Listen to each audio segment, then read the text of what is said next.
É uma satisfação recebê-los nessa manhã para a nossa edição de número 123 do Bom Dia TI. E hoje a gente tem uma participação internacional aqui no nosso Bom Dia TI. O Wilson Caldeira é um conhecido nosso, já nos acompanhou em atividades quando fomos fazer visitas em Belo Horizonte, depois já esteve conosco também trabalhando com alguns workshops na área de marketing também, mas atualmente reside na cidade do Porto, em Portugal, e resolvemos convidá-lo hoje para falar de um assunto que se torna cada vez mais importante no nosso meio e também em todo o meio empresarial, que é a expansão de negócios a partir do capital de risco.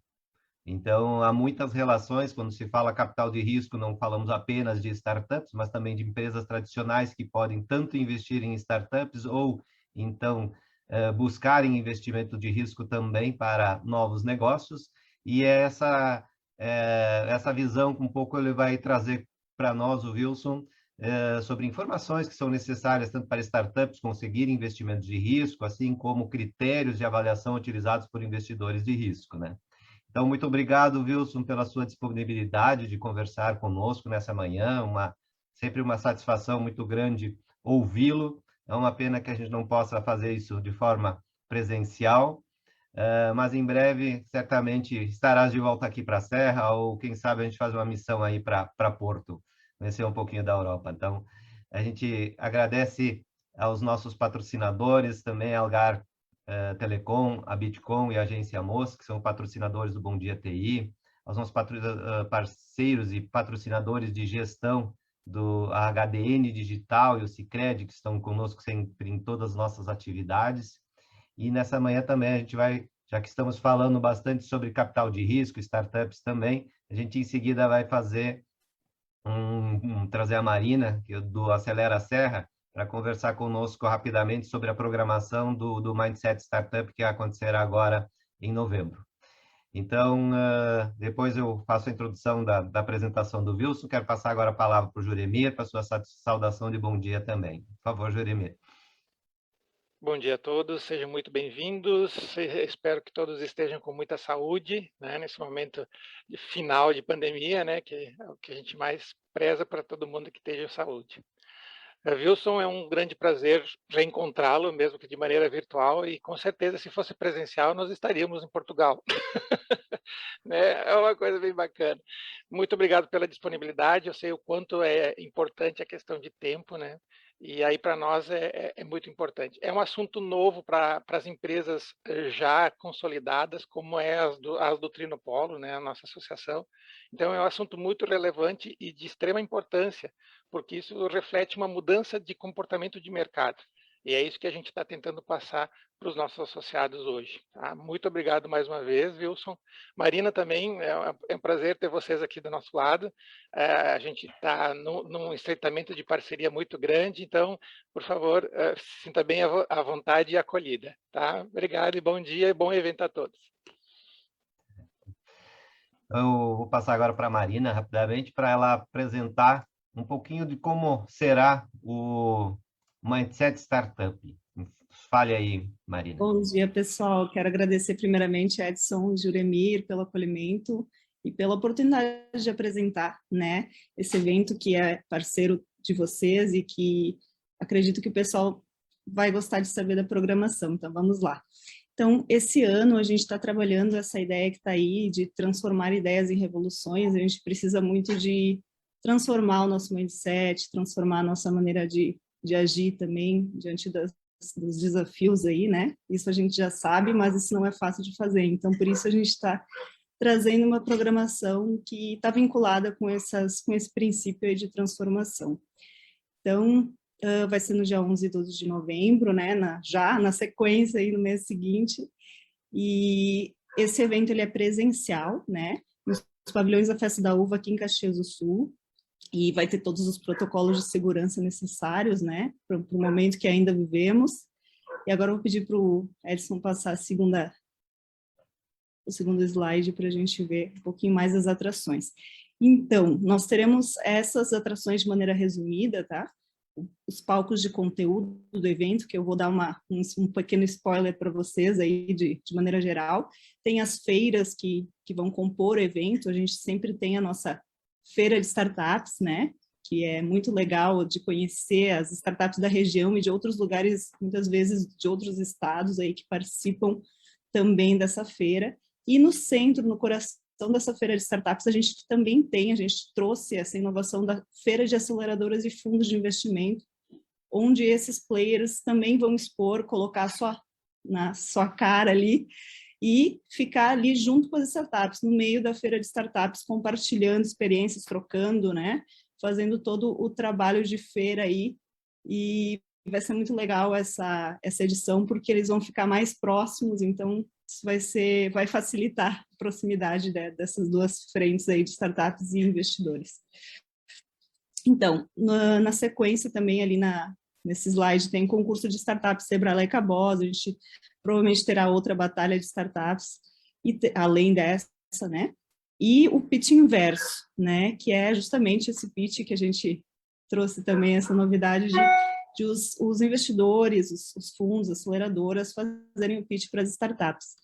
Então, basicamente, essas são as atrações que compõem o todo do evento, né? Além de todo o network, troca e o encontro, a gente gosta de falar que o Mindset é uma festa da inovação, que reúne a parte de startups, empresas e pessoas que querem se aproximar, né? Entusiastas e que querem se aproximar desse universo. E, por fim, né? Só para dar alguns spoilers aí de conteúdo, nós teremos trilhas muito, muito legais, assim, dentro do palco principal, né?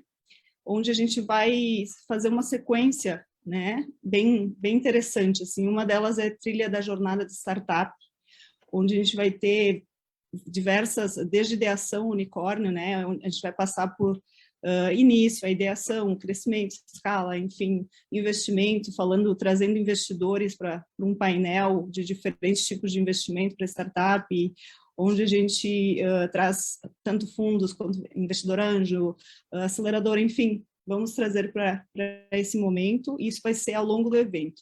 Tem a jornada do cliente, que isso é para, na verdade, todo o conteúdo, só fazer um parênteses, é para público em geral, mas também esses assuntos, eles vão ir para o campo mais específico, mas eles são para o público em geral, para também quem não conhece, tá? Não é apenas para quem quer desenvolver sua startup, ou quem é de uma startup, e sim para justamente aproximar o público desses assuntos, e também aquele que faz parte de uma startup, quer se desenvolver, vai estar tendo um grande conteúdo também. E a jornada do cliente, ela é essa trilha é ampla, tá? A gente vai ter para todos os, não necessariamente apenas para startups. E dentro dela também a gente vai ter Nubank, a gente tem distrito, né? Tem vários cases bem interessantes aí de experiência e sucesso do cliente também. A trilha de inovação colaborativa que transforma é uma trilha de, principalmente, relação das startups com empresas, com o ecossistema. Então, essas trilhas, elas são curadas, né, por instituições. A trilha da jornada de startup é curada pela AGS, a trilha da inovação colaborativa que transforma o Instituto Hélice, e dentro desses temas a gente vai trabalhar justamente essa conexão de startups com empresas, trazer cases, vai ser bem interessante. E a trilha Humantech é uma trilha curada por nós, né, junto a jornada do cliente também é curada por nós, é uma trilha mais de inspiração em relação ao ser humano em meio a tudo isso, né? Onde a gente vai trazer também pessoas maravilhosas, tá? Só para dar um pequeno spoilerzinho, o Edson Matsudo, da Grendene, vai falar nessa trilha. Também a Lucilena Galvão, uma grande filósofa da atualidade, vai vir aqui falar do ser humano e da tecnologia. Então, a gente tem bastante coisa boa. Eu dei apenas algumas introduções aí. Eu deixo com vocês esse QR Code que vai direto para o Simpla, onde também tem ali na página do Simpla mais detalhes, né, do evento como um todo, né, para quem quiser mais entendimento, tem ali também o link para o vídeo do Mindset do ano passado, nosso site também, o link está ali. Então, é um QR Code que resume outras frentes aí. Também vocês podem procurar o Mindset, caso alguém não siga aí, @Mindset Startup, bem o nome que está aqui na tela, né? No Instagram, enfim, LinkedIn, que a gente também está atualizando todo dia, né? Praticamente palestrantes, né? A gente começou essa semana a divulgar todos os palestrantes e vamos até lá divulgando. E eu gostaria também de deixar o recadinho que os associados do Trinopolo vão receber um cupom de desconto, né? Basicamente isso, não sei se tem alguma dúvida, se está tudo certo. A princípio era esse o convite que eu gostaria de fazer e espero vê-los todos lá, porque a gente considera o Mindset um grande encontro, né? Um grande encontro, uma festa da inovação, e todos estão convidados para essa festa, então.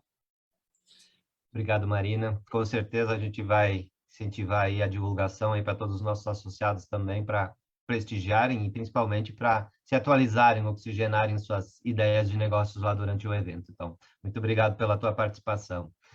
Bom, passando agora para a nossa palestra, eu quero apresentar rapidamente o Wilson Caldeira. Ele é mestre em inovação e empreendedorismo tecnológico pela Universidade do Porto. Ele possui especialização em inovação e empreendedorismo pela Universidade de Stanford e também gestão pela Fundação Dom Cabral. É pós-graduado em marketing pela FGV e graduado em ciências da computação pela UFRJ, né? Ele é CEO e fundador da Caldeira Marketing Consultoria, onde ele atua como advisor de empresas e startups. Além disso, ele também é professor convidado da Fundação Dom Cabral, da Universidade Newton Paiva e VP da Funsoft. Então, você pode falar rapidinho ainda um pouquinho da tua apresentação na sequência e depois, sim, apresentar o nosso tema aí. A gente fica aí até as 10 horas batendo um papo e no final... ao final a gente também tem um sorteio aí entre os participantes de um ingresso do evento do Mindset Startup, que foi apresentado há pouco aí pela Marina. Então, esperamos te ouvir aí falar sobre a expansão de negócios via capital de risco, Wilson. Está contigo. Muito obrigado. Um bom dia para todos. Eu quero agradecer muito aí o convite do Trinopolo, aí, nas pessoas aí do Edson e do Juremi. Foi um prazer revê-los, tinha um tempo que nós não nos víamos, né? Virtualmente não supre todas as necessidades, mas pelo menos a gente encontra, né? E eu quero deixar combinado o seguinte: se o próximo encontro for aí em Caxias, eu levo o vinho do Porto, e se for aqui no Porto, vocês trazem o galeto. Esse é um acordo que eu quero deixar feito, que eu estou com saudade de comer esse galeto aí. Bom, então vamos lá. Deixa eu compartilhar minha tela aqui. Tá? A pergunta clássica: estão vendo a minha tela aqui do PowerPoint? Sim. Ótimo, excelente. Bom, então, como é que surgiu? Assim, qual que é o foco aqui do que nós vamos conversar aqui, né? Exatamente foi o motivo que me fez aqui vir para Portugal. Eu vim para fazer um mestrado na Universidade do Porto, mestrado em inovação e empreendedorismo, e eu concluí esse mestrado agora em julho, e o título da minha dissertação de mestrado foi Startups Investment Ontology, the Entrepreneur and Investor Perspectives. Eu até vou pedir desculpa que tem alguns termos em inglês durante a palestra, porque a dissertação foi toda feita em inglês, tá? Que é a língua oficial do curso aqui. Aliás, é mais fácil falar inglês do que português de Portugal. Então, acho que funcionou bem aqui. Agora, uma coisa que eu queria colocar, até pegando algo que a Marina colocou, aqui quando a gente fala startup, é muito mais a questão do conceito de como é que você leva um negócio para o mercado, do que exatamente de aquilo que a gente tem um pouco na cabeça, que são 2 ou 3 meninos que saíram da faculdade vão fazer um pequeno... Não, é um novo investimento no mercado, pode ser de uma empresa estabelecida que vai trabalhar com novos clientes, ou ela vai trabalhar com novos produtos, ou uma combinação dos dois, uma empresa pequena, média, grande, mas desde que ela siga o modelo de você e crescendo através dos conceitos de startup. Então, sempre que eu falar em startup aqui, entenda que eu estou falando muito mais de um conceito do que especificamente de um tipo de negócio em si. Tá? Bom, e qual foi o tópico da minha palestra, da minha dissertação aqui? Foi exatamente o desenvolvimento de startup via capital de risco. Tá? E por que isso chamou a atenção? Né? Essa área de startups, eu já atuo há bastante tempo com ela, e algo me chamou muito a atenção. Apesar da gente ter milhões e milhões de startups indo para o mercado todo ano, o percentual delas que recebem investimento de risco é muito pequeno. Mesmo nos Estados Unidos, que tem dinheiro, sobra lá para investir, somente 0,05% das startups recebem capital de risco. Então, isso me chamou minha atenção. A discussão com o meu orientador foi nesse sentido. Ele falou assim, já que talvez a gente não consiga entender os motivos, vamos tentar pelo menos fazer algo que faça com que um alinhamento de ideias aumente esse percentual. E foi daí que isso foi o motivador. Né? Bom, e o primeiro ponto é o seguinte, quais são os aspectos que inibem um modelo que represente a visão geral da questão? Porque, principalmente, a gente que é ligado à área de TI, né? A gente quer ver modelo em tudo, e isso faz a nossa cabeça ficar mais confortável, funciona assim. Então, tem 4 aspectos que, eu fazendo a busca na literatura existente, ela mostra que o que dificulta, assim, se eu quiser saber como é que eu invisto em startups, ou se eu sou uma startup, como é que eu vou buscar capital de risco? Essa informação ela está muito fragmentada, ela está muito dispersa. Né? Então, o primeiro ponto é que você tem literatura, você tem informação que mostra ou com viés de empreendedorismo, em que vamos ganhar o mundo, ou com viés de finanças, e que é só retorno de investimento. Então, e essas coisas têm trade-offs. Você fala assim, mas eu vou para um lado ou vou para o outro? Então, isso até esse momento, isso inibe você ter algo que fala assim, olha, investir é isso. Outra questão que inibe, diferente percepção de risco. Né? Se você fala com empresários que estão num determinado setor de segmento, num determinado setor de atuação, a percepção de risco, você vai falar com fintechs, ela tem uma determinada percepção de risco, você vai falar com health techs, tem outra percepção de risco, você vai falar com TI, tem outra percepção de risco. Então, isso faz com que seja um mosaico muito fragmentado, você fala assim, mas o que é risco mesmo? Né? A outra questão, né, o processo de decisão do investidor ele é feito de vários ângulos. Ele nunca tem um ângulo só, não é algo que você possa fazer um algoritmo, até porque se fizesse um algoritmo era fácil, a gente botava lá no algoritmo e ele dizia para a gente. Né? Aliás, seria mais uma decisão. A gente dirige por algoritmo, come por algoritmo, investir por algoritmo em startup ainda não é possível. Tá? Por quê? Porque são muitas nuances que tem para você tomar a decisão. E o outro aspecto, quais são os critérios de tomada de decisão? Eu vou olhar para a experiência do empreendedor, eu vou olhar para a novidade tecnológica, eu vou olhar para a atratividade do mercado, eu vou olhar para tudo ao mesmo tempo. Que caminho que eu tomo? Então, esses critérios eles não são únicos, eles não são critérios que falam assim, então, se for isso, eu vou para cá. Eles são muito fragmentados. Então, juntando essas 4 questões aqui, chega à conclusão de que não existe um modelo que auxilie alguém que quer ter uma visão inicial, do começo ao fim, do que é ter investimento numa startup. Bom, o modelo que eu criei aqui na dissertação, o nome dele é Sapient. Sapient é um acrônimo para Startup Investment Ontology, e ele foi desenvolvido da seguinte forma. Foram feitas 26 entrevistas online com investidores do Brasil, de Portugal e dos Estados Unidos. Né? Eu usei uma metodologia que ela é uma metodologia chamada Design Science Research, em que ela é interativa e incremental, exatamente como o modelo da startup é. Ou seja, a cada entrevista que eu fazia, o modelo melhorava, a cada ele melhorava, sendo que no final eu já tinha um modelo bem mais evoluído do que no primeiro entrevistado. Bom, então, assim é que ela foi criada. E como é que ela teve uma validação? A validação dela foi um foco de grupo, com 7 participantes, depois teve participantes do Brasil, teve participantes de Portugal, investidores, empreendedores, né? Então, cada conceito, nós vamos estar falando aqui os conceitos que suportam essa metodologia, o Sapiens, né, esse modelo, e cada um avaliou sobre o critério de ser completo, de ser consistente, de ser compreensível e de ser útil. Esses 4 critérios foram usados na avaliação desse modelo criado. Também foram avaliadas as perguntas, o modelo ele tem que responder perguntas, essas perguntas foram avaliadas, se o modelo respondia a essas perguntas, e também perguntas abertas para participação e opinião dos participantes do grupo de foco. Bom, então, o que é o modelo Sapient? O modelo Sapient ele representa esses 10 conceitos que estão aqui.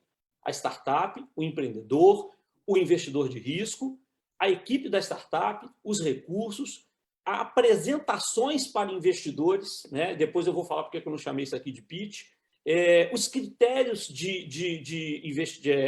avaliação do investimento, o processo de investimento, o contrato de investimento e o acordo de acionistas, né? O famoso Shareholders Agreement. E esse modelo ele tem que responder a essas 10 perguntas. O que é uma startup? Quais são os papéis-chave de um empreendedor numa startup? Quem é que fornece capital de risco para uma startup? Quais são os membros de uma equipe de uma startup? Quais são os principais recursos que uma startup precisa? Quais são as informações que elas devem ser apresentadas para os investidores? Essa é sempre uma dúvida dos fundadores, dos empreendedores. Mas o que eu vou apresentar? Quais são os critérios de avaliação aplicados por eles? Como é que é o processo? O que forma o escopo de um contrato de investimento? E algo que eu já vou deixar aqui, né? Para quem já tem empresa, já trilhou um pouco esse caminho, isso aqui necessariamente já viveu isso. Mas para quem está lançando uma startup é fundamental. Quais são os elementos de um acordo de acionistas? E esse acordo de acionistas, no primeiro momento, pode ser simplesmente uma folha de papel que os 3 sentam no lugar e escrevem assim: João faz isso, Maria faz aquilo e Pedro faz aquilo outro. Sem começar com isso por escrito, depois a coisa pode complicar, porque nunca é claro exatamente o que todo mundo faz. E se a coisa for bem, vão chegar nesse acordo de acionistas, que sem isso é muito difícil um investidor investir numa startup. Bom, e como é que esses conceitos estão representados no modelo? Eles estão representados com 3 ferramentas. A primeira ferramenta é um diagrama UML. Esse diagrama UML, ele representa como que os conceitos estão representados e como que eles se relacionam. Eu vou depois entrar em detalhes nisso aqui. Bom, para cada conceito desse, aqui, por exemplo, o conceito que está sendo explicado aqui são os recursos, né, os resources, para cada conceito desse tem uma descrição formal, ou seja, não seria suficiente ter apenas o diagrama, porque cada um poderia ler o diagrama da maneira que achasse mais conveniente, ou sob o seu ponto de vista, para exatamente tirar aquela questão dos vários vieses que eu falei lá atrás. Então, aqui nós criamos exatamente uma descrição formal. Como é que eu leio esse diagrama?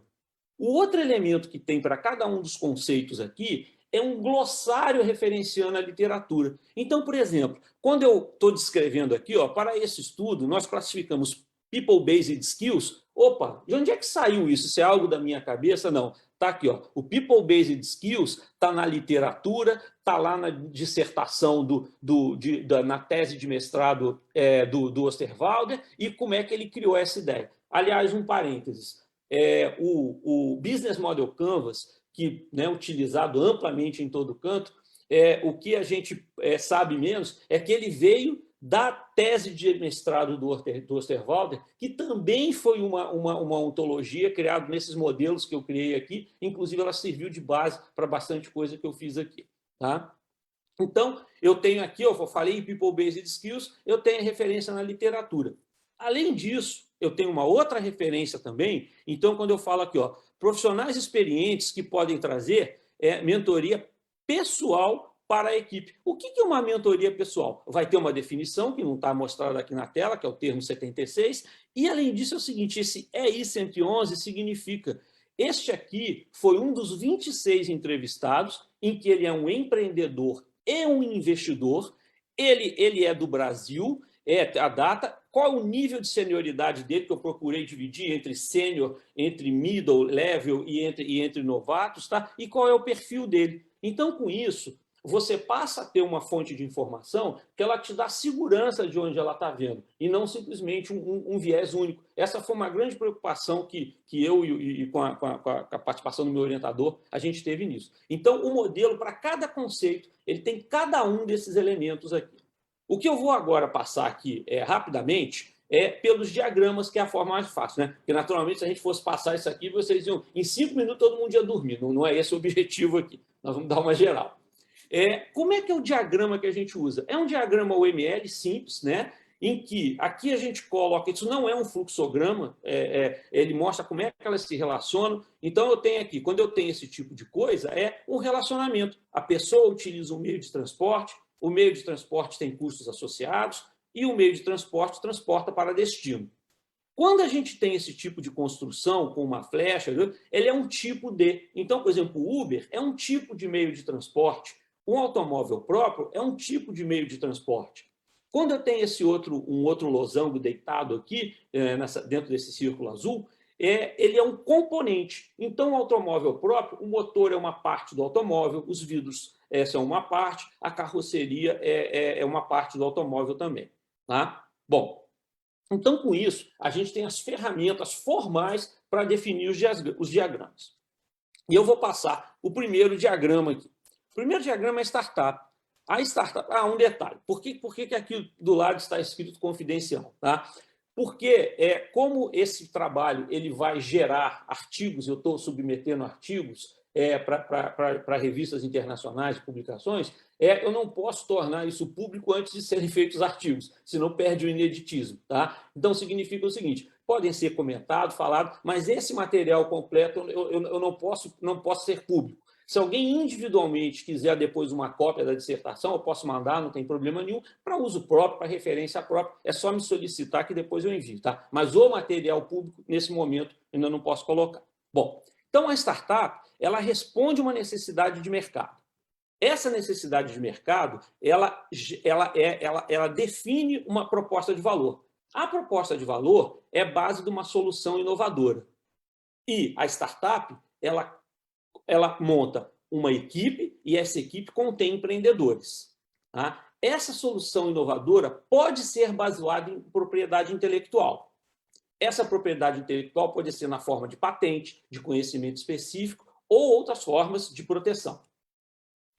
A startup, ela vive em busca de um modelo de negócio repetível, tá certo? E isso leva a quê? A um estágio de desenvolvimento. Esse estágio de desenvolvimento pode ir de ideação, estágio inicial, crescimento, late stage, até o exit, quando os empreendedores ou os investidores saem da startup e passam ela adiante.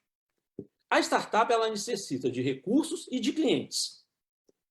E o ecossistema provê recursos iniciais para a startup. Esse é um ponto interessante, aí fazendo um alinhamento com o Trinopolo, porque os investidores olham muito se a startup está ligada a um ecossistema. Estar ligado a um ecossistema significa que esses recursos iniciais são providos para você. Você não começou sozinho, você não começou tendo que quebrar pedra. Você está no lugar onde as pessoas são habituadas a fazer isso. E, naturalmente, a startup, depois desses recursos iniciais, ela vai buscar investidores e essas apresentações de investidores são acessadas por investidores de risco. E, claro que essa startup ela é influenciada tanto pelo ecossistema quanto pelo investidor de risco. Tá? Então, startups que estejam olhando, pensando em trilhar seu caminho, estão aí na região da Serra, estejam junto com o Trinopolo, porque é um ecossistema que ele vai dar condições para vocês começarem muito bem. Bom, outro conceito aqui é o conceito de empreendedor. O empreendedor ele deve focar em clientes e na startup. O empreendedor ele deve obter recursos para sua startup e deve reconhecer oportunidades. Então, aqui está definido o que é um empreendedor.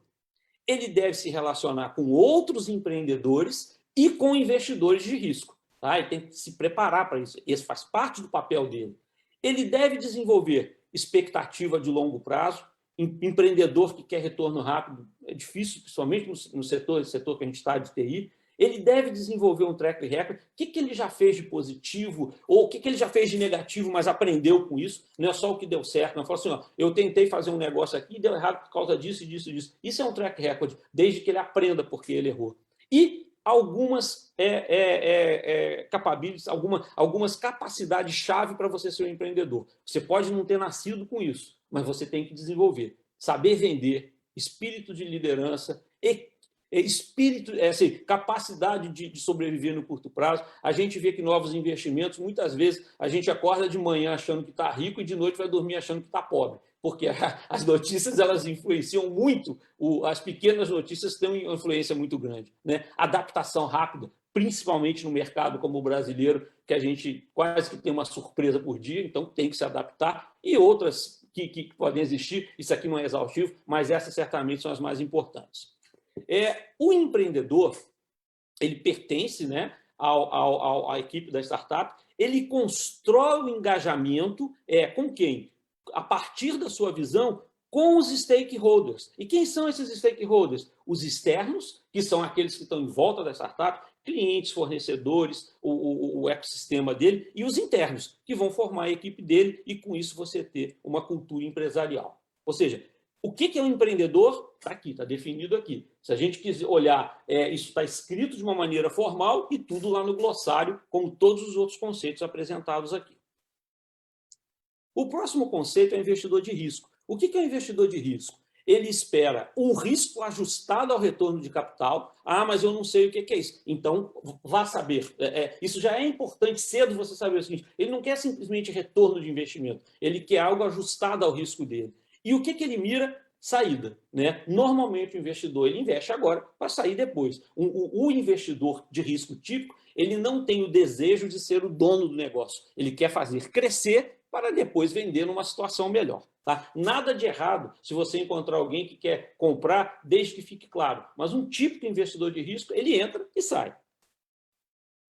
E quais são os tipos de saída que pode ter?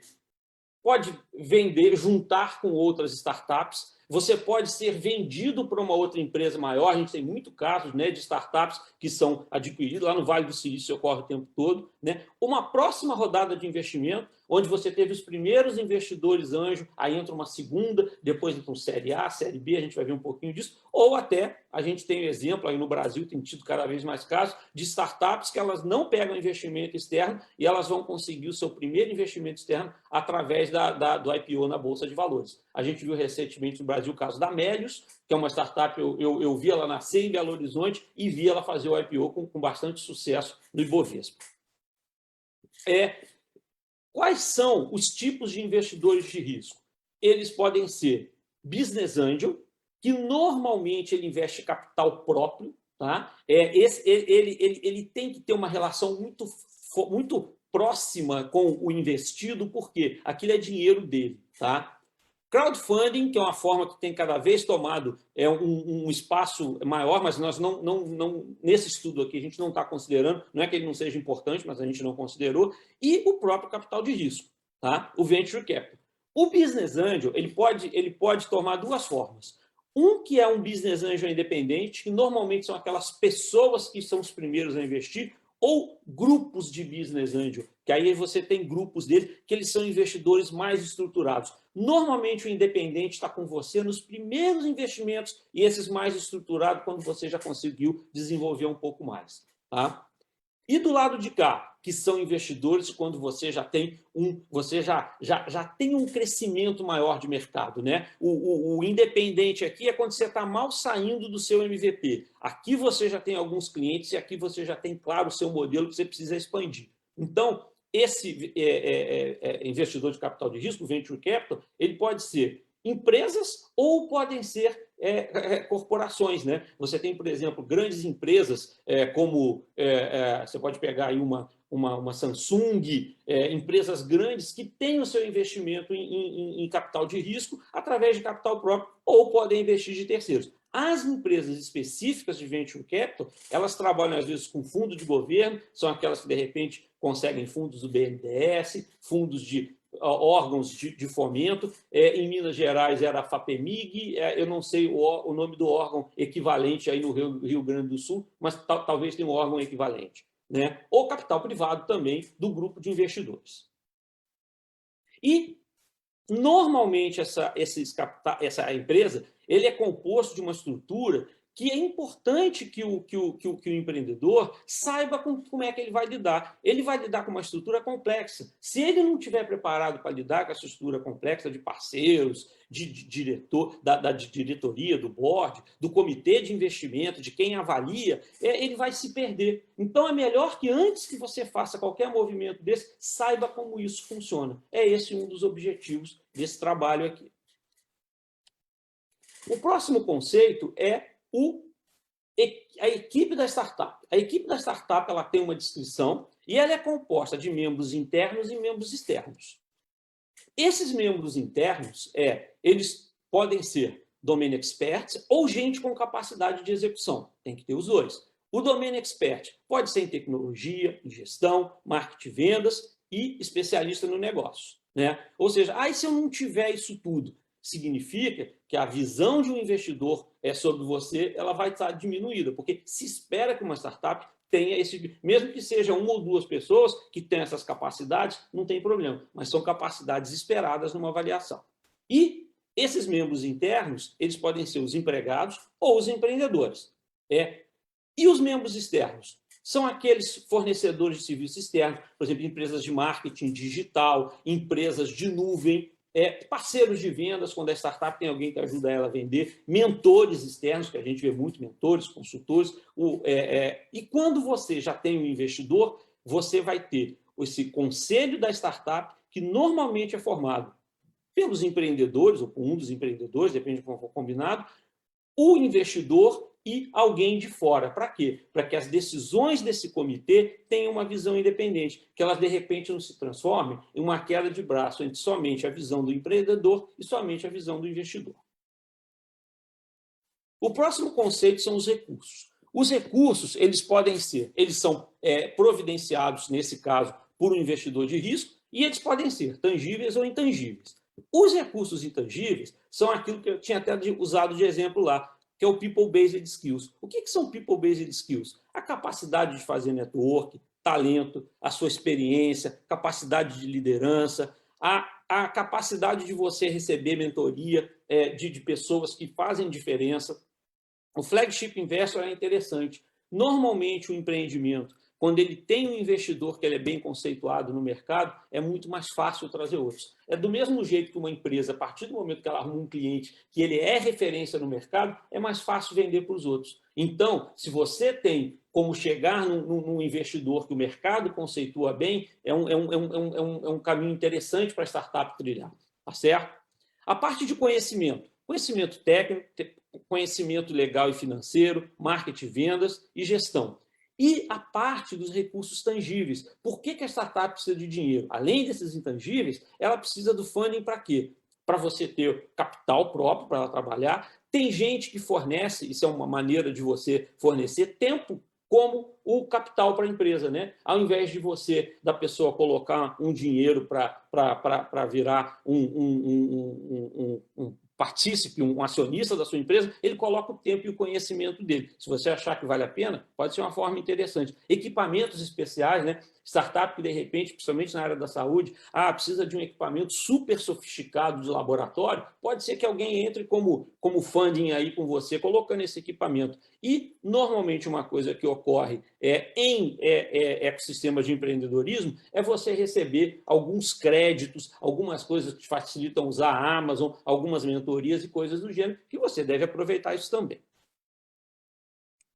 O próximo conceito são as apresentações para investidores. E aqui tem uma coisa importante. Essas apresentações para investidores, ela tem que estar alinhada com o critério de avaliação do investidor, significa que nem todos avaliam do mesmo jeito, você tem que conhecê-lo, ele tem um determinado segmento de atuação, ele tem um determinado comportamento e deve refletir o estágio de desenvolvimento da startup. O que eu vou colocar aqui, que eu vou mostrar para vocês, não é algo que você tem que ter isso tudo pronto para mostrar, mas que você vai compilando ao longo do tempo. Quanto mais na frente você tiver, mais você vai conseguir completar esse quadro. Tá certo? Porque são informações que, inclusive, vão mostrar para o investidor qual é o seu grau de maturidade. Então, você deve estar preparado, como um empreendedor, para ir compilando essas informações. Se você é um investidor, busque por essas informações na startup. Tá? Então, em relação, por exemplo, à oportunidade de negócio, se está claro qual é o problema e a solução, qual é o mercado-alvo, quais são os diferenciais, o modelo de negócio, se em relação ao modelo do Steve Blank, do Customer Development, como é que ele está? Ele está lá no início? Ele está no meio? Ele está mais avançado? Os riscos, ele já sabe os riscos que tem, sabe como é que vai mitigar os riscos? E como é que ele vai para o mercado? Eu vou fazer com marketing digital, usando TikTok, eu vou fazer com vendas pessoais. Ele já tem uma visão disso? E aqui dentro do modelo de negócio, ele sabe qual é o cliente-alvo dele, aquele cliente que ele vai brigar para ter de todo jeito, que é aquele que tem muito mais chance de comprar, ele sabe definir os fluxos de receita dele e os outros componentes que normalmente tem lá no Business Model Canvas, né? Bom, na parte de pessoas, ele consegue definir exatamente quais são os skills, ele já preenche todos os skills, mesmo que sejam poucas pessoas, você pode ter pessoas com múltiplas skills, mas ao longo do tempo isso vai ter que ser melhor definido. O background, qual é o número de pessoas? O número de pessoas está adequado para o tamanho da startup? Uma startup inicial que de repente tem 20 pessoas tem alguma coisa errada. Uma startup num estágio de desenvolvimento muito lá na frente que tem 2, 3 pessoas também tem alguma coisa errada, né? Os salários, a startup está pagando salário de mercado? Opa, tem alguma coisa errada, porque exatamente uma das coisas que essa startup tem é o desafio de participar de algo novo. Normalmente ela paga um pouco abaixo do mercado, mas se for muito abaixo do mercado também, dificilmente ela vai atrair gente interessante. Capacidade de liderança, a cultura da startup, tem algo que junta, que é a liga das pessoas, né? E isso aí formando uma descrição desse time. Na parte de operações, as informações sobre marketing e vendas que você vai acumulando ao longo do tempo, a parte de tecnologia, como é que está a visão, principalmente um roadmap juntando a tecnologia e negócio, que métricas e milestones e pontos que você pretende ter? Em 1 ano nós vamos dobrar o número de clientes, em 2 anos nós vamos para uma plataforma que vai capacitar tal coisa. Isso está claro, isso está pensado, você está pensando, tudo isso diz para você mesmo e para o investidor qual é o estágio de maturidade. Tá? E não simplesmente falar que eu estou avançado, eu estou atrasado, mas o que você tem para mostrar? Na parte de finanças, isso aqui eu vou mostrar um pouquinho depois, o cap table, né? Como é que é a sua composição acionária? Ela é algo que ela é atrativa para o investidor ou ela é algo que assusta o investidor? E eu vou falar um pouquinho disso depois. Se você tem premissas de negócio consistentes, né? Imagina que alguém há 2 anos e meio atrás, né, estava lançando uma startup com a seguinte premissa: olha, o mundo agora vai viajar mais e as pessoas vão se encontrar mais ainda. Infelizmente, essa premissa não ocorreu. Agora, a premissa de ferramentas desse tipo de videoconferência, que é as pessoas vão se encontrar menos ainda, funcionou bem. Alternativas de saída, né, como é aquela questão do IPO, da venda, né, e a proposta de investimento que o que o empreendedor espera ter e o que ele espera do investidor. Isso, às vezes, a gente não vê. É muito importante. Olha, eu espero receber X mil de investimento para fazer isso, isso, isso em tanto tempo. Isso, se não tiver claro, também é uma prova que ainda talvez você não esteja no momento de pedir um investimento, porque você não sabe nem direito como e quando vai usar. E isso tudo suportado por os relatórios financeiros, tá certo? Para mostrar 2 coisas. Quanto que você vale, quanto que se estima valer e quanto, isso aqui para quem está começando é o mais importante, quanto que você precisa de queimar de dinheiro nos 2 ou 3 primeiros anos. E a chance de você queimar dinheiro e não dar em nada para uma startup no início é muito grande, mas sem queimar esse dinheiro ela não vai para frente. Esse talvez seja a grande diferença quando a gente fala no conceito de startup, é que você passa um tempo de risco. Isso pode estar dentro de uma empresa já estabilizada, pode ser um negócio novo, mas eu vou me propor a gastar um dinheiro para saber se essa coisa vai para o próximo estágio. Essa talvez seja o grande conceito que a gente deva ter na cabeça quando fala de startup. Bom, então com isso, a gente fez o que eu chamei de você ter um conjunto de informações para estar pronto para apresentar para os investidores. Isso aqui você vai montar isso ao longo do tempo. O próximo conceito são os critérios de avaliação. Aí nós temos aqui os critérios que são comuns, critérios específicos aos business angel, investidor anjo, e critérios que são comuns aos investidores de risco.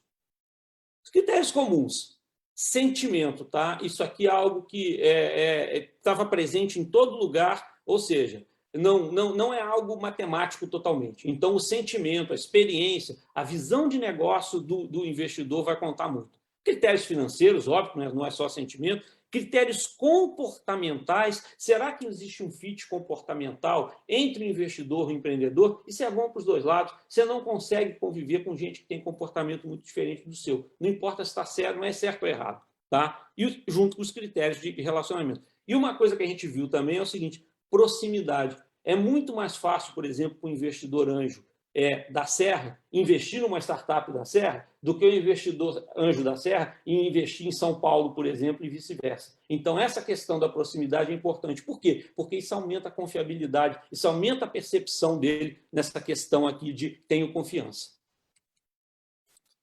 Normalmente, o Business Angel ele é mais orientado à experiência pessoal dele, ao que ele viveu. E, normalmente, o Venture Capital, que é o estágio mais avançado de investimento de risco, ele vai ver o seguinte, qual é o múltiplo de investimento? Eu vou investir X e vou receber 10X. Para ele calcular isso, a startup tem que estar no estágio mais avançado, ela já tem que ter feito vendas, ela tem que ser capaz de gerar receita, de fazer bem seus cálculos. Tá? Também tem a ver com as estratégias internas dele. Pode ser que eu tenha, por exemplo, um fundo de VC que é voltado para o setor médico. Se você for do setor de fintech, não adianta eu conversar com esse VC, porque não vai ser do interesse dele. Né? Outra coisa, o fund timing. Isso fundos que estão no início, eles têm uma exposição a risco maior do que no fim. Por quê? O fundo, no Brasil, normalmente, ele tem 7 anos. Quando vai chegando a partir do 5º ano, ele não quer se arriscar mais, ele só quer ir na boa. No início, ele tem uma propensão maior a risco. Então, é importante para quem vai ser investido saber o seguinte, qual que é o tempo? Esse fundo foi aberto agora? Está acabando? Né? E para o VC, ele normalmente, aqui o Business Angel, ele normalmente é suficiente para avaliar se o risco é bom para ele. Aqui o VC ele vai chamar experts. Né? Se você tem uma startup, por exemplo, utilizando aqui Bitcoin, coisa do gênero, ele vai chamar alguém de Bitcoin para ver se aquilo que você está fazendo está correto, se você entende efetivamente, está dominando aquela tecnologia, aquele mercado.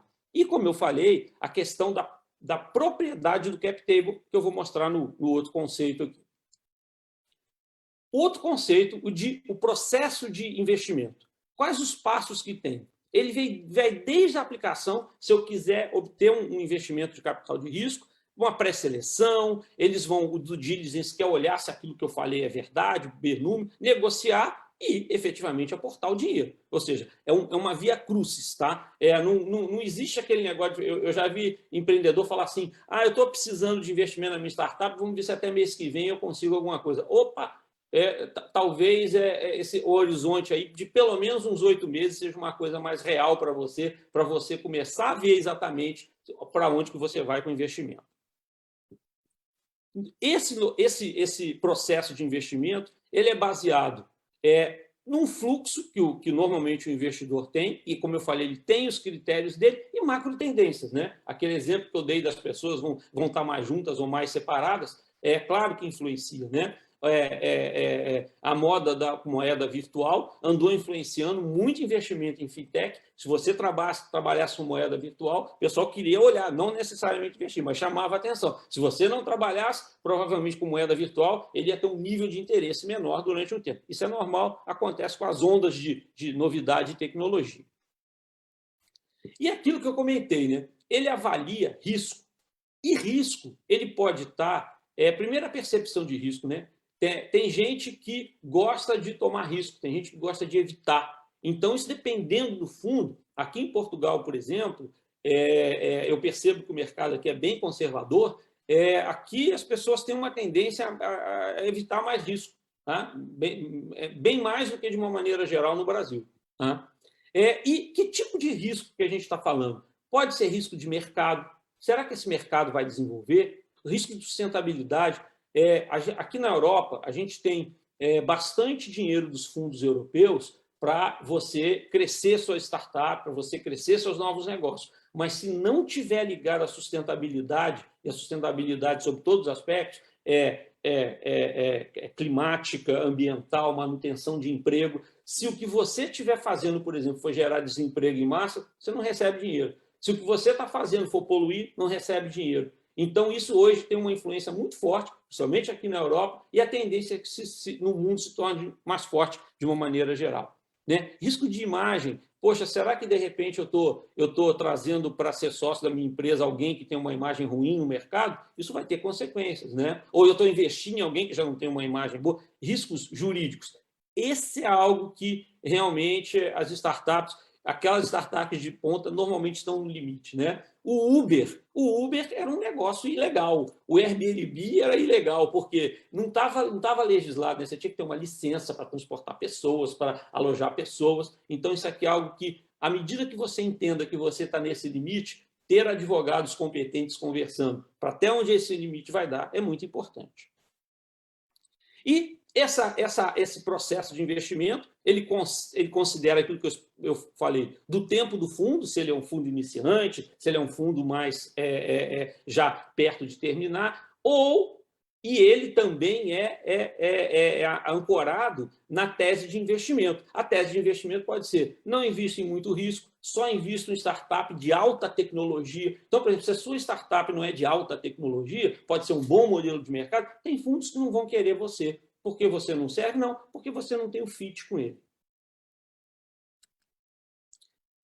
Penúltimo conceito que eu vou mostrar aqui, que é o contrato de investimento. Esse contrato de investimento, né, normalmente ele sai de uma negociação empresarial entre os acionistas, que no primeiro momento são só os empreendedores, e o novo investidor de risco.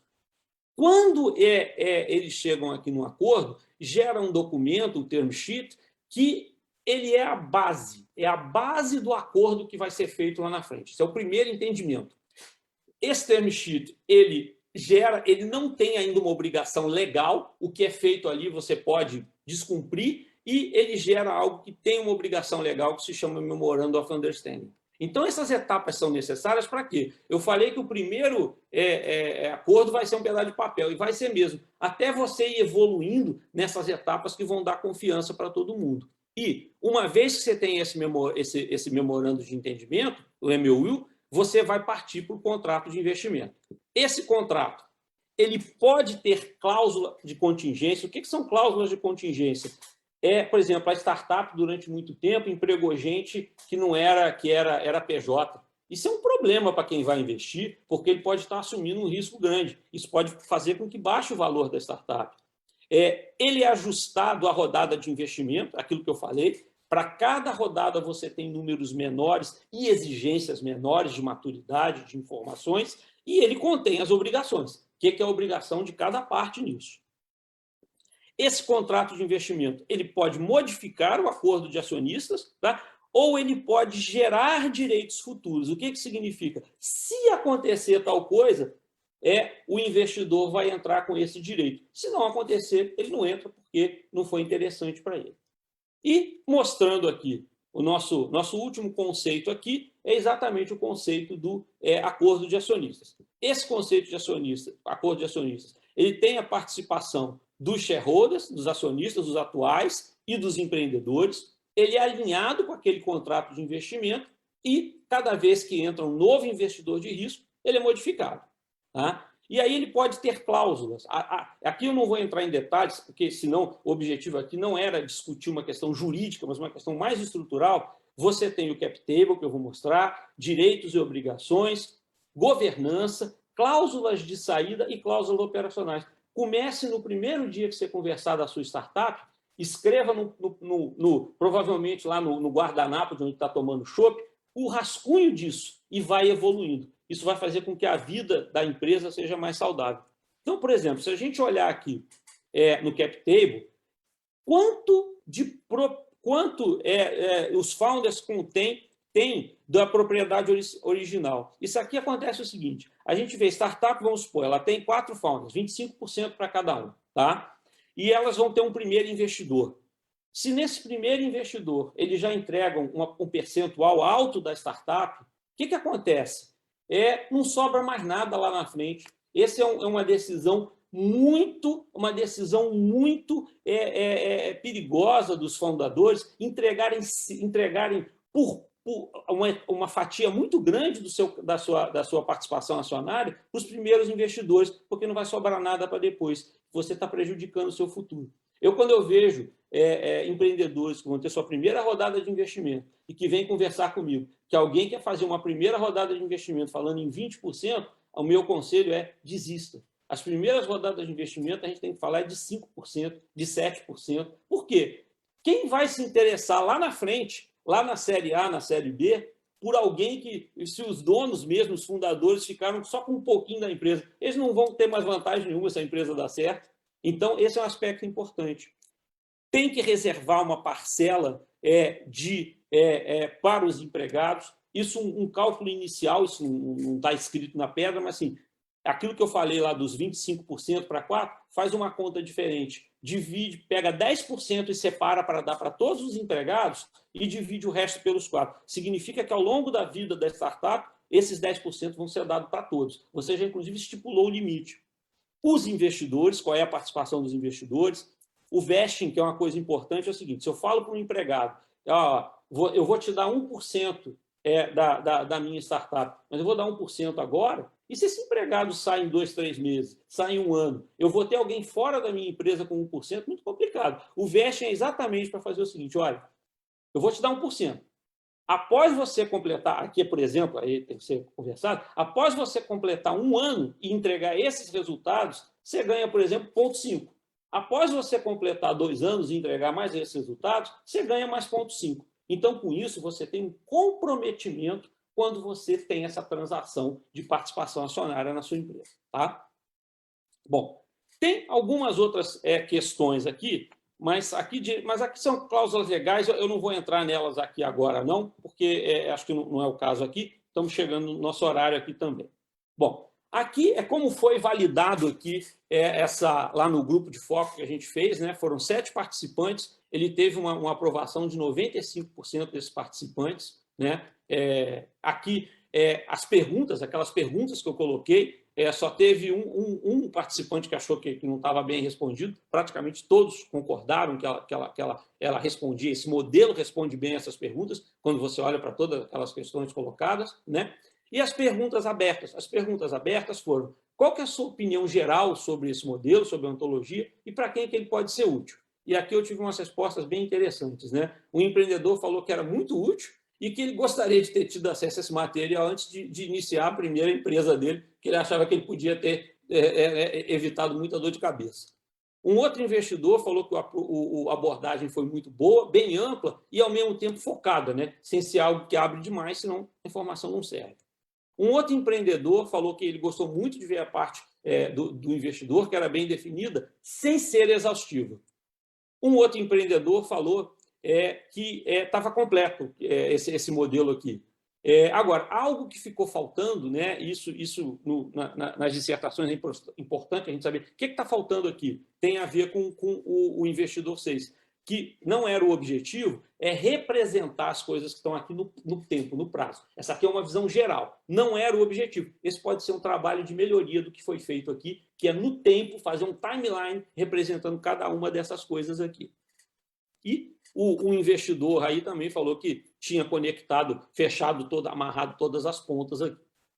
Bom, então, com isso a gente entende que o Sapiens ele pode ser usado para o ensino de empreendedorismo em universidades, para empreendedores, para investidores e para o público em geral. E aqui fica já um comentário meu, que o Trinopolo, entendendo que pode haver algum treinamento nessa área, a gente pode ter aí uma conversa para que o Sapiens seja a base para a gente fornecer isso aí para esses grupos aqui. Bom, estou aberto aqui para as perguntas.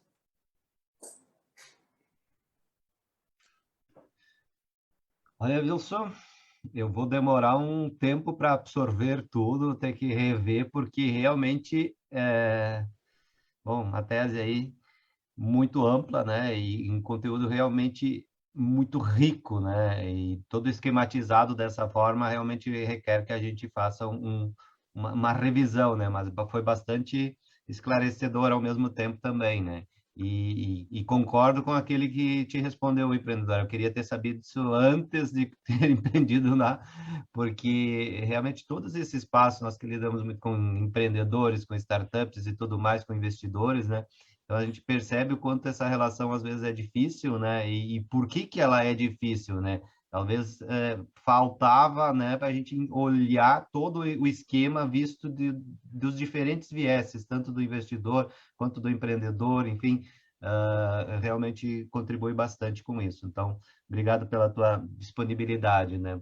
A gente não tem perguntas aqui no chat, já considerando também o avançado da hora, né? Nós não vamos abrir para os demais para fazer questionamentos. Juremir, se tu quiser fazer algum comentário final ainda, por favor. Tenho sim, Wilson. Parabéns, Wilson. Realmente fecha todos os pontos mesmo. Tá muito completo. Tá bem bacana. Eu pessoalmente já venho também estudando esses ecossistemas e startups, e esse novo modelo de mercado, aquisição, que é um movimento de mercado mesmo, né? A gente tem empresas mais antigas, a gente tem que entender como é que o mercado nos compra, né? A partir de como comprava antes, não vai mais acontecer, daqui para frente a gente vai ser comprado de outra maneira. Então tem que entender essa dinâmica. Tá muito legal. Gostei muito daquela parte onde você foca os investidores olhando para ecossistemas, então, ou seja, associativismo, né, a aglomeração, pessoas com competências que se complementam, né, as competências básicas, né, são básicas, exatamente essas questões de competências que se unem, né, que atraem as pessoas, que grudam as pessoas para atingir um determinado objetivo, enfim, seja ele uma empresa, seja ele um negócio. Eu também não tenho uma pergunta, porque realmente eu estou bem fascinado por esse mundo. Eu acho que sim, abre um espaço, até já provoquei o pessoal que estava aqui no chat do Zoom, para a gente montar um grupo de discussão. Eu acho que a gente começa com um grupo de discussão, viu? E tem campo para a gente trabalhar em várias áreas. A gente tem grupos aí nessa questão legal, já trabalhando nisso, né? Nós temos fundos de investidores que já nos contataram para saber o que a gente está fazendo. Então, é um conteúdo riquíssimo, Wilson. Muito obrigado por compartilhar isso com a gente. Parabéns. Obrigado pelo feedback. Isidoro também está reforçando que perfeito, que esclareceu vários pontos. O Eduardo já está pedindo a ementa do treinamento. Opa! Com certeza vai sair. Então, assim, podemos com certeza avançar. Eu acho que não digo nem 2 treinamentos, mas talvez um workshop um pouco mais extensivo, sei lá, um dia inteiro, digamos que seja, mas que numa manhã seja focado em empreendedores, na startup, ou em quem quer criar um novo produto, muito mais na linha do conceito, como já viemos falando também, né? E um outro momento, uma tarde aí para investidores, eu acho que são visões diferentes, né? Todo sentido. Então, é importante a gente avançar isso, né? Para a nossa região... nós temos os dois, desculpa, Edson, mas a gente tem, só reforçar mesmo, a gente tem os dois casos mesmo, a gente tem as empresas, empreendedores, e tem pessoal que quer investir mesmo, sabe? É bem importante isso. E eu, Edson, até complementaria para a gente elaborar um pouquinho, talvez fizesse sentido exatamente a gente ter uma sessão para quem quer empreender, uma sessão para quem quer investir e talvez uma juntando, entendeu? Pode ser um negócio interessante, sabe? Porque o objetivo de falar para os dois lados é para eles se falarem. Então... Muito bem, né? Obrigado, Wilson, por compartilhar isso conosco. Esperamos que, assim que você publicar isso aí, pode compartilhar conosco também em forma, sei lá, de artigos, alguma coisa nesse sentido. Por favor, sempre nos compartilha, que também a gente reparte aí com esse conhecimento aí com os nossos associados, né? Como foi colocado no início, né? Temos um sorteio aí para o ingresso do Mindset Startup, né? Enquanto a gente chegava aí perto das 10 horas, eu já fui juntando os nomes dos que estavam inscritos aqui e fiz o sorteio. E o nosso sorteado, não sei se a tela vai me mostrar, vai. É o Edemar Benatti, da Tecosistemas. Então, parabéns, legal, Benatti. A gente vai fazer o contato contigo aí para encaminhar essa questão do teu ingresso para o evento do Mindset Startup, que acontece no dia 11 e 12 de novembro. A gente reforça aqui o convite para o pessoal, por favor, não. Aproveitem a oportunidade, né, que a gente está fazendo aqui dentro da nossa cidade, esse movimento que quer realmente dar mais visibilidade para esse modelo startup, né? Sempre reforçando, não é necessariamente uma empresa dos dois meninos lá na garagem, tá? A gente pode levar algum pedaço da nossa empresa para dentro da garagem, para uma salinha de fundos lá e transformar ela numa startup e é muito mais o conceito sobre isso e as temáticas de inovação e a interação que vai acontecer nesse evento é bastante grande. Então, muito obrigado a todos que nos acompanharam, obrigado aos nossos patrocinadores, a Algar, a Bitcoin e a Agência Moça, aos patrocínios de gestão HDN Digital e ao Sicredi por sempre estarem conosco. Wilson, novamente, muito obrigado pela sua disponibilidade. Em breve, esperamos vê-lo pessoalmente aqui ou, de preferência, até lá no Porto, né? Então, a gente volta a conversar em breve. Então, muito obrigado a todos. Um ótimo final de semana, uma ótima sexta-feira, um ótimo final de semana, feriado que está chegando aí. Aproveitem todos e muita saúde, muita paz a todos. Tchau, tchau. Um abraço.